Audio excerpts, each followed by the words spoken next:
The SNP continuity candidate Humza Yousaf is already in trouble over his cultural views and the fact that he is in fact Nicola Sturgeon in trousers. So we ask, is he going to survive this leadership election?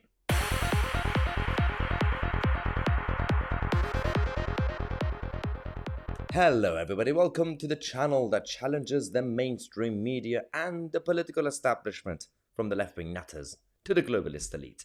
Okay, so we took a couple of days break. Thank you so much for all the kind messages. I am back. I am semi-recovered.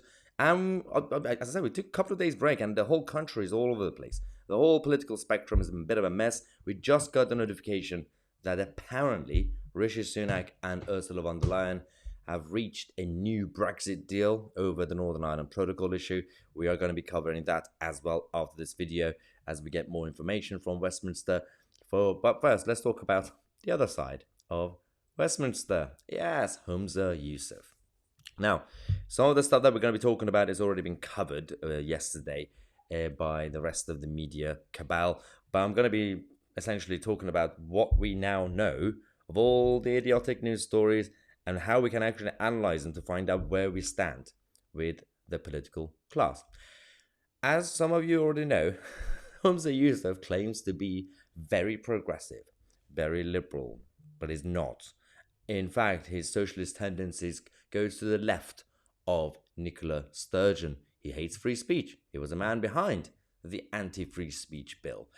And let's not forget that Kate Forbes, who is currently the leading candidate against Nicola Sturgeon's establishment types like Humza Yousaf, was completely destroyed by the cancel culture for having Christian views, personal faith, over same-sex marriage or people's genders and all this stuff. So we discovered that Humza Yousaf himself decided to skip the key vote all those years ago when it came to same-sex marriage. Now, he and his party claim to be very much in favor of anybody doing anything they want, right? So very liberal, allegedly.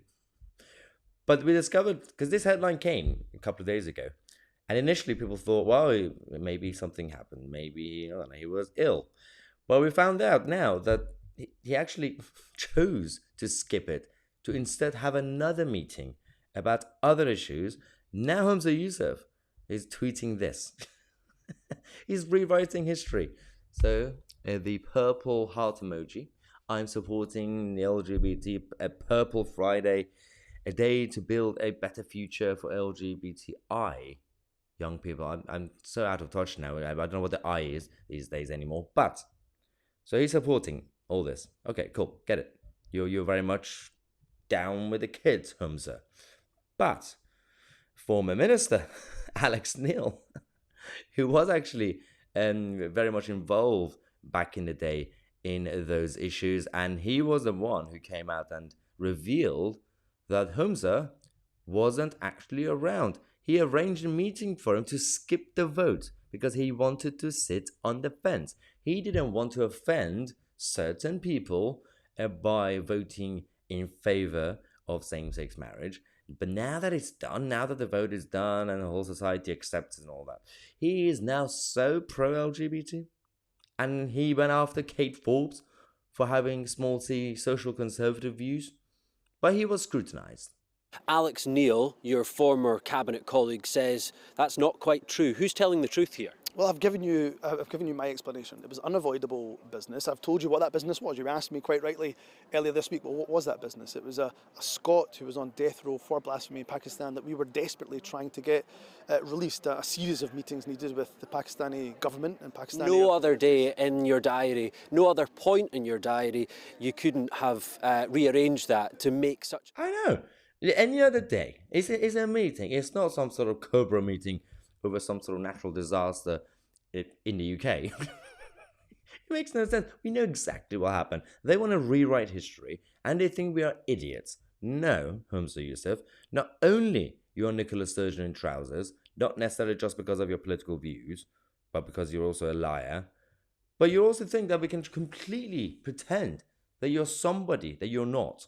And this is going to be completely fascinating. A lot of people actually want Humza Yousaf to win because it will be the inevitable downfall of the SNP establishment. So I'm kind of excited about whatever the result we're going to be getting in the upcoming SNP leadership election. As I said, we're going to take a break. We're going to be covering all the other news stories that we missed, or also some of the breaking news stuff that's coming out, including the Brexit deal, which I'm not really optimistic about. Subscribe to the channel. I'm Mahyar, Tousi, and we are the media.